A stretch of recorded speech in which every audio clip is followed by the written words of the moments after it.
Coucou, alors aujourd'hui dans cette vidéo, je vous raconte des trucs intimes, je vous confie des choses personnelles et je dévoile un peu ma vie privée. Dans cette vidéo personnelle, je vais vous partager des choses, je vais vous raconter des anecdotes, bref, je me livre à vous. C'est un peu comme dans cette vidéo, il n'y a pas vraiment d'ordre précis, vous pouvez regarder celle-là ou l'autre avant ou après, c'est pas vraiment une partie 1 ou une partie 2, l'ordre n'a pas d'importance.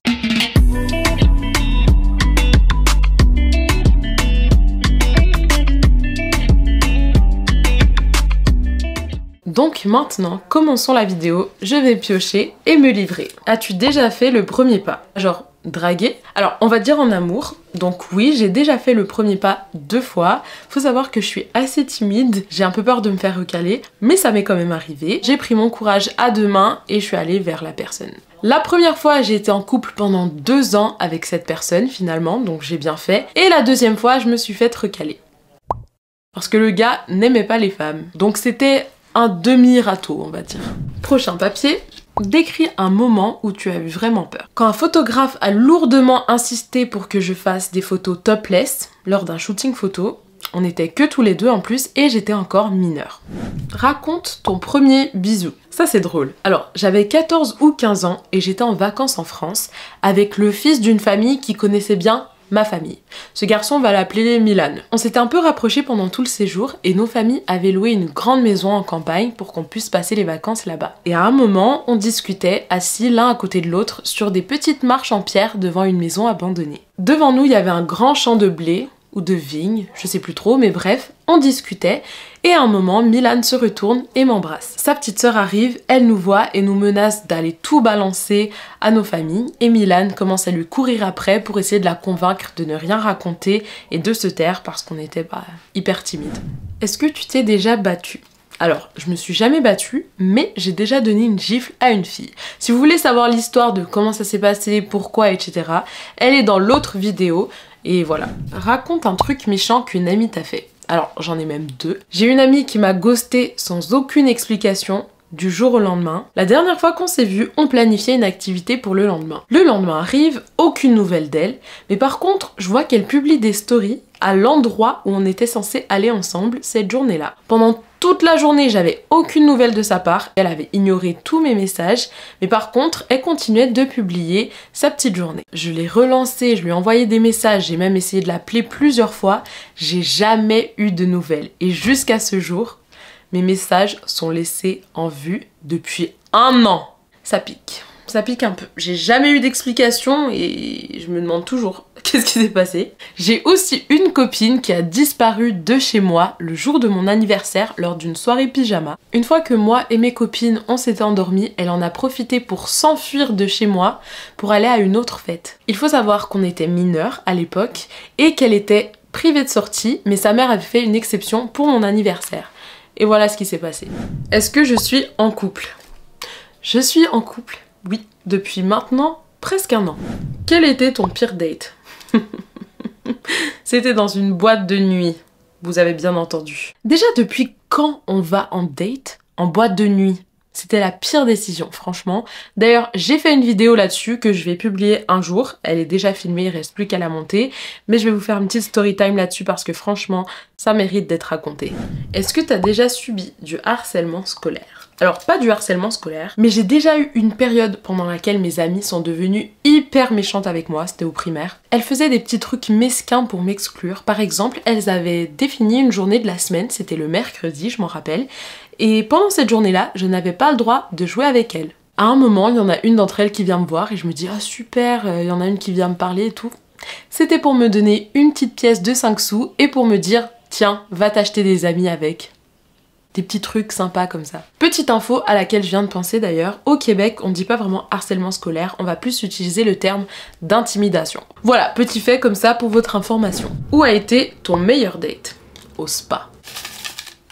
Parle d'un moment difficile que tu as traversé.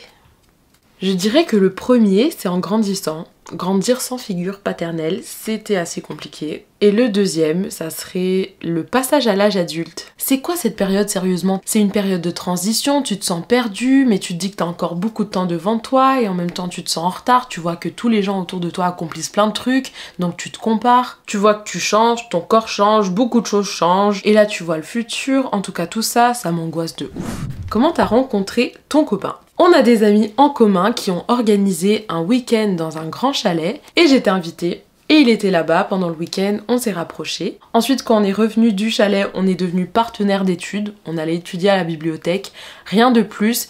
Mais plus le temps passait, plus on se rapprochait. Et voilà que maintenant, ça fait presque un an. Au début, on était des amis et après, on est devenus des amoureux. Mon plus grand complexe. Ça l'a été pendant longtemps. Maintenant, c'est plus du tout un complexe.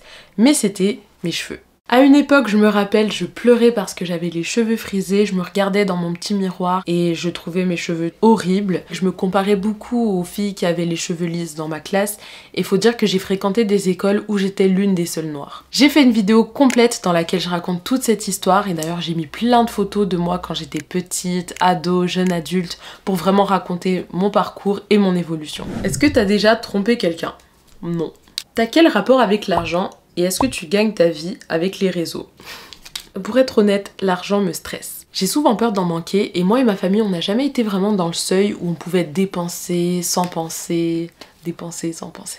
Dépenser sans réfléchir, se gâter souvent et tout, non. En plus avec l'inflation, ça pique un peu pour tout le monde qui n'a pas un max d'oseille ou qui est carrément riche. Et l'argent que j'ai fait sur les réseaux sociaux jusqu'à maintenant, je l'ai majoritairement réinvesti dans mon matériel. Je fais tout toute seule, je finance tout toute seule et je travaille fort pour ça. Et le retour, c'est un complément mais c'est pas un salaire. Comment tu te sens quand on te reconnaît dans la rue?